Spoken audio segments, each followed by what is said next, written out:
Donald Trump's threat to launch guns-a-blazing U.S. military intervention in Nigeria has generated mixed reactions around the world. Trump claimed that the Nigerian government has failed to prevent attacks on Christians, a statement that the Nigerian government has debunked, reiterating that the religious persecution was impossible in a country under the country's laws and constitution. Reacting to Trump's threat, China vehemently opposed the planned U.S. military action in Nigeria, reaffirming its support for President Bola Tinubu's government as it leads the country through this current turbulence. Equally, the European Union expressed solidarity with Nigeria, declaring full respect for the country's sovereignty and reaffirming its commitment to strengthening cooperation and peace-building, interfaith dialogue, and human rights protection. Joining us on the show to discuss Trump's threat to invade Nigeria and FG's reaction is Professor Bolaji Akinyemi, Nigeria's former Minister of Foreign Affairs. Great to see you again, sir. And the last time we saw was at Dr. Bati's book launch. You're looking dapper as always, and you're looking great as always. Thank you. Thank you. Let's go straight to it. Is there Christian genocide in Nigeria? And can we even define genocide? Okay. I'll tackle your question straight away. But first of all, let me be polite and say good morning to you, to Ayo, and to Mrs. Ekpeyon. I could never pronounce her first name.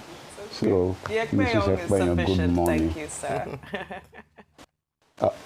Okay, thank you all for having me on your program. Always welcome. Let us not adopt, thank you.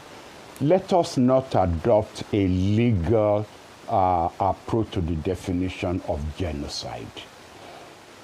If you come to Lagos and you kill 1,000 people,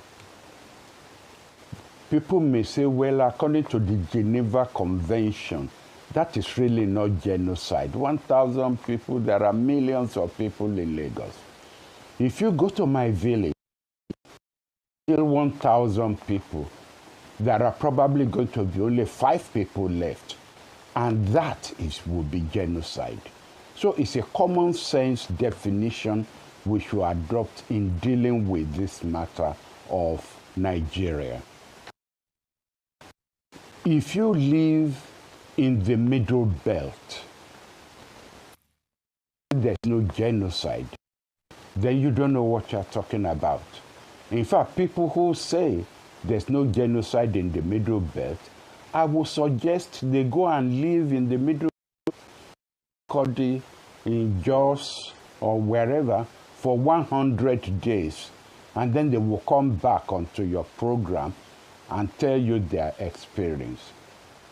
People who say that Muslims are not being killed, to Kano, to Sokoto, to Zamfara,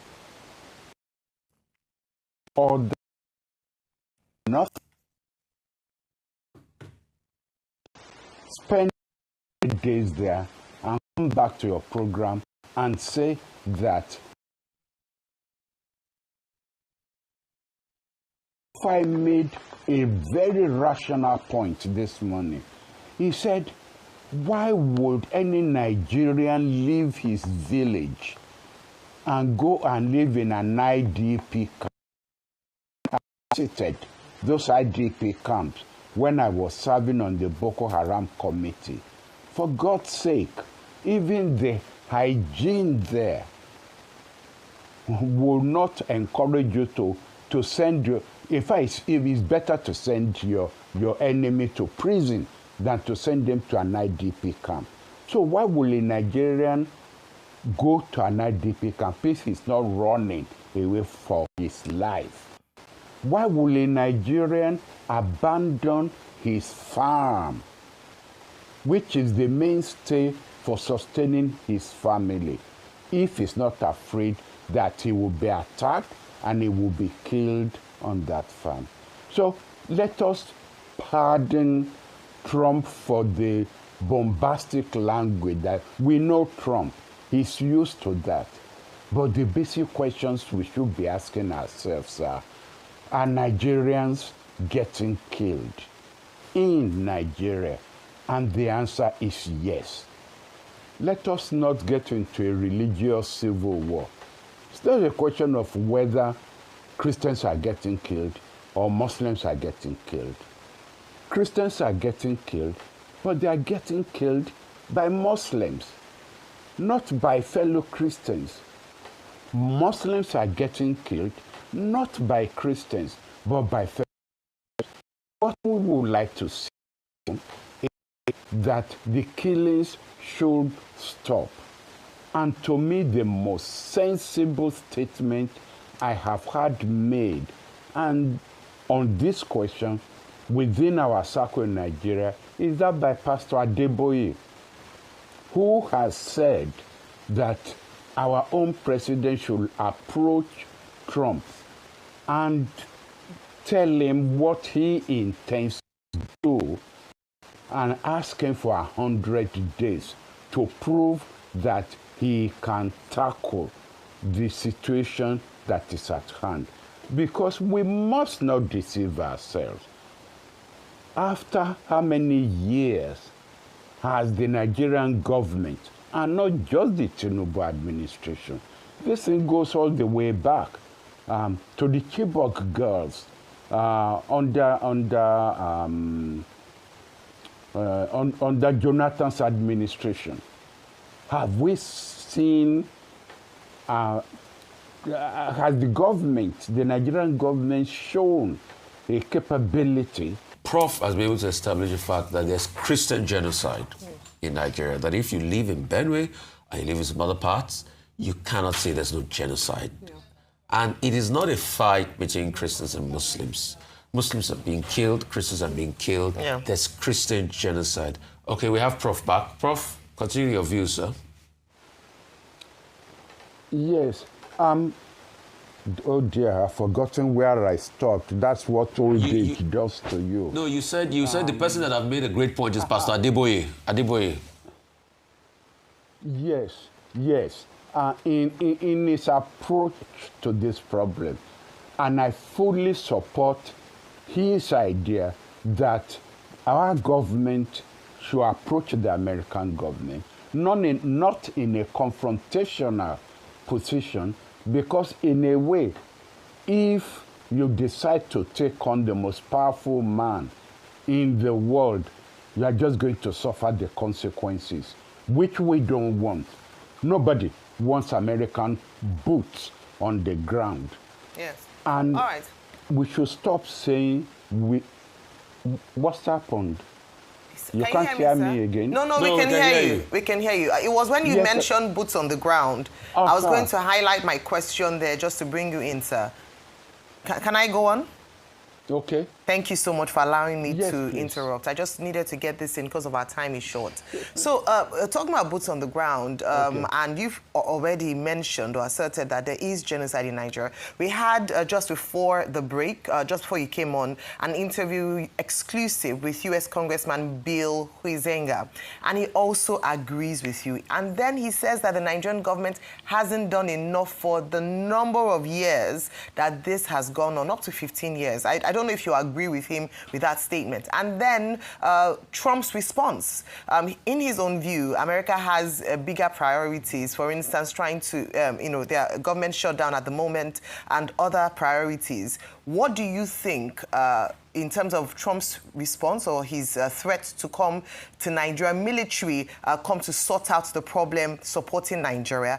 And then what do you think about the support of Nigeria from Russia and the European Union? How does, China and the European Union, how would this play? How would this play out?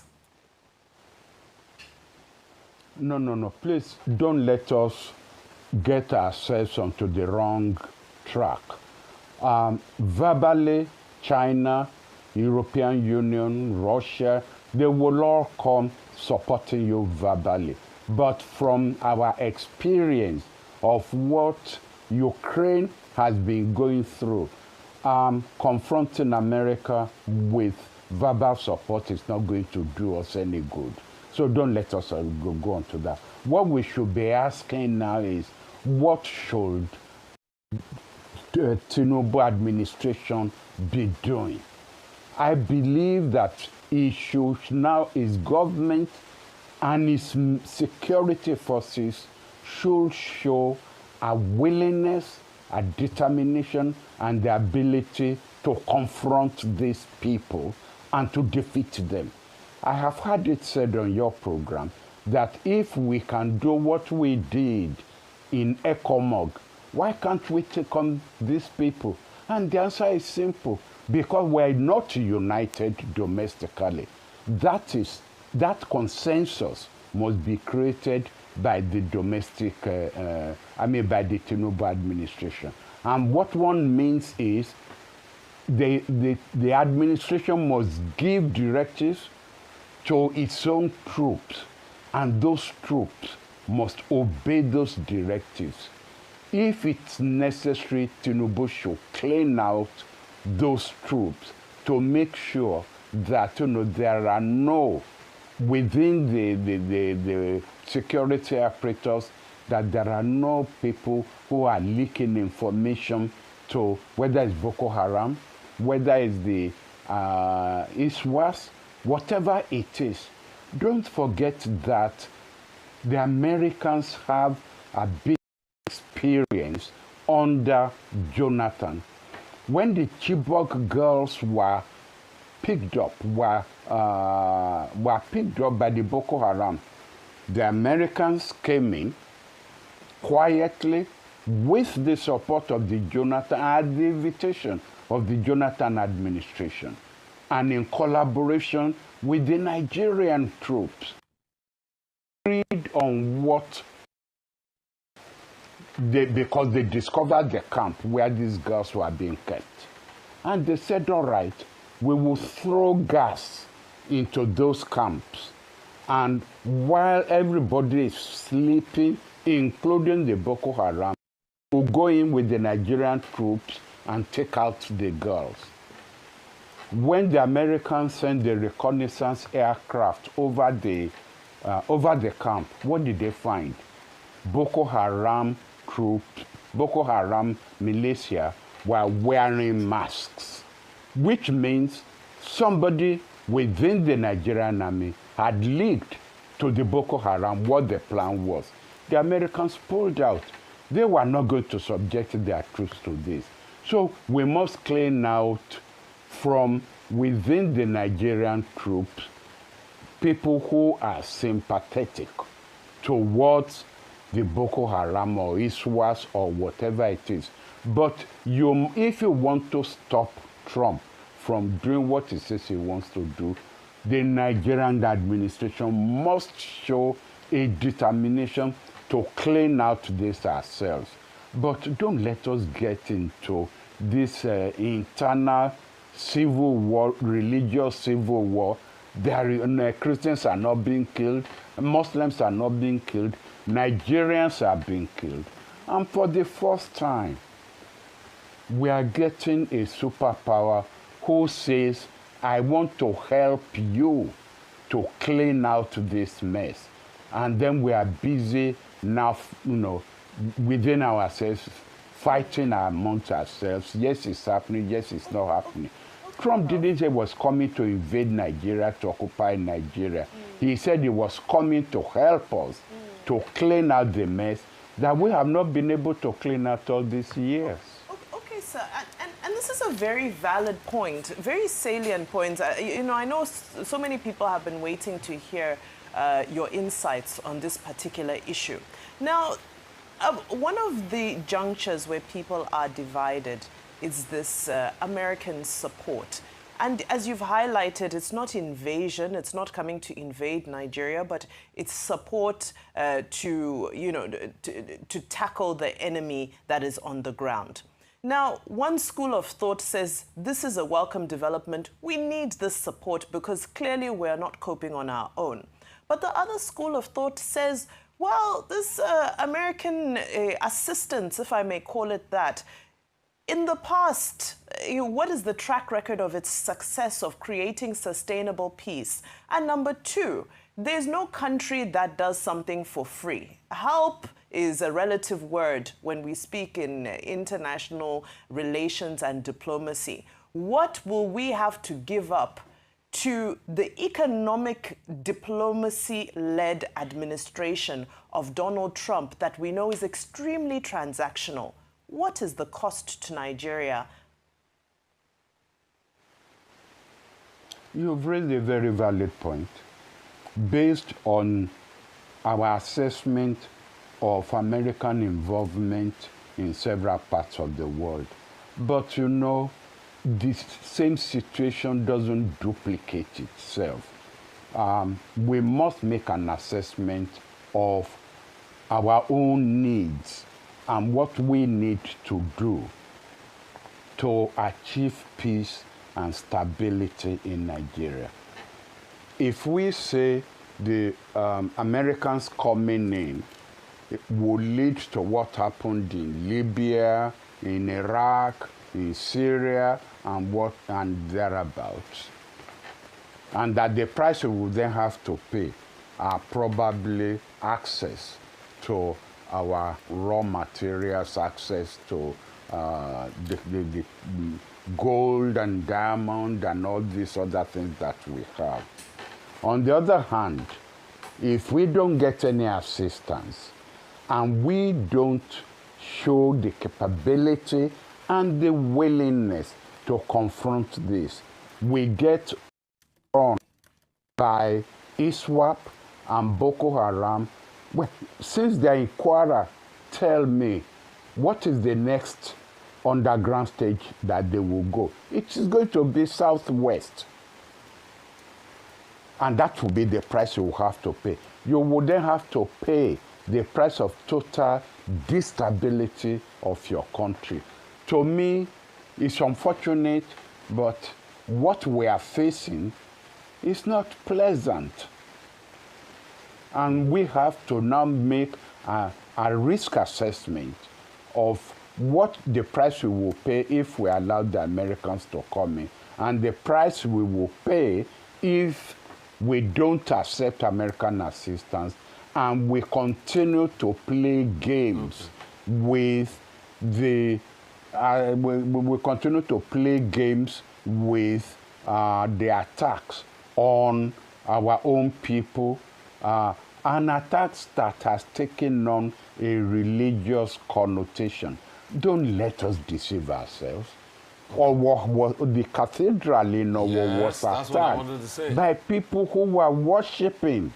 Yeah. Has anything been done about that? No. Did Buhari even make a trip to Owo to see the governor there? No, he didn't. So let us call a spade a spade. We want the killings to stop. Yes. And it is bent on our government. The buck is on Tinubu's table.